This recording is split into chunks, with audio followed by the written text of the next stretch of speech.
Welcome back to Fox and Friends. First, some new pressure mounting on investigators in the Florida high school massacre to release the school's surveillance video from the day of the attack. But should those tapes be released? Here to weigh in, criminal defense attorney Ted Williams and former Nashville police officer Vincent Hill. Thank you both for joining us this morning. We really appreciate it. My pleasure. Very important topic. With both of you, it's going to be a very difficult day for students as they return today. I cannot imagine being one of those students. I would imagine a lot may stay home. Vincent, I'll start with you. Should these surveillance tapes be released? Would it benefit the investigation in any way?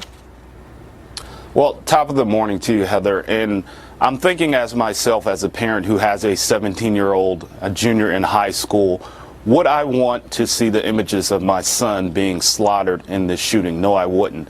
If there's things in that investigation that could lead to whether things were done right, whether protocol was followed, whether there was accountability issues, that's something that should be held within the sheriff's department, local and federal authorities. I don't think we need to see that video footage.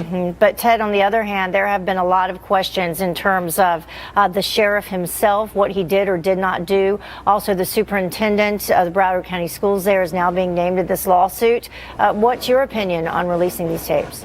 Well, under Florida's open sunshine law, there is a need and a right for the public to know what's going on here. And Sheriff Scott Israel himself has opened the door for perhaps the release of these videos by trying to cover his butt for his actions by outing Deputy Peterson and what he was supposed to have done.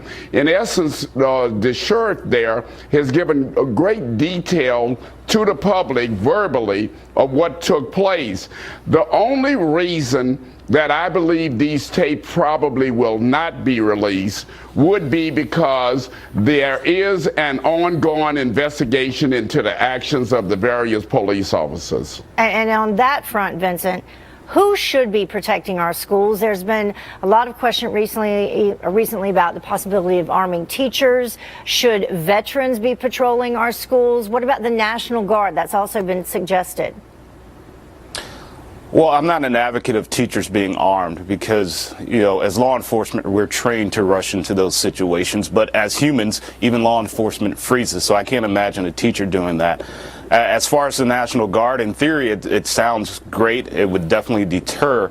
But from a taxpayer standpoint, that would cost millions and millions of dollars. If you look at Florida, there's 67 counties that have schools. Broward County itself has 39 schools with only 12,000 National Guard members, not including those that deploy on a regular basis. So from a number standpoint and a cost standpoint, I don't know if the National Guard is quite the answer. Maybe we can look into private security, like you said, Heather, with veterans that have security, but the National Guard would be a huge cost. Yeah, the bottom line, though, right now, Ted, is that people are looking for answers to try to avoid this from happening again.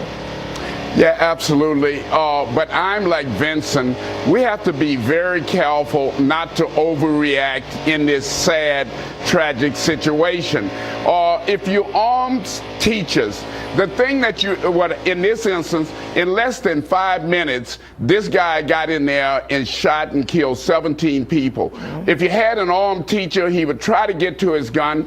His gun may not be the same equalization of the gun of the killer, and also, if one of the teachers should tragically shoot one of the students, all of a sudden, he's going to be being sued. It's really a difficult issue. We apologize to everyone at home. Once again, apparently they're doing some construction there in Washington, D.C. Thank you both for joining us. We appreciate it. My pleasure. Thank you, And Heather. our prayers with all those families going back to school today.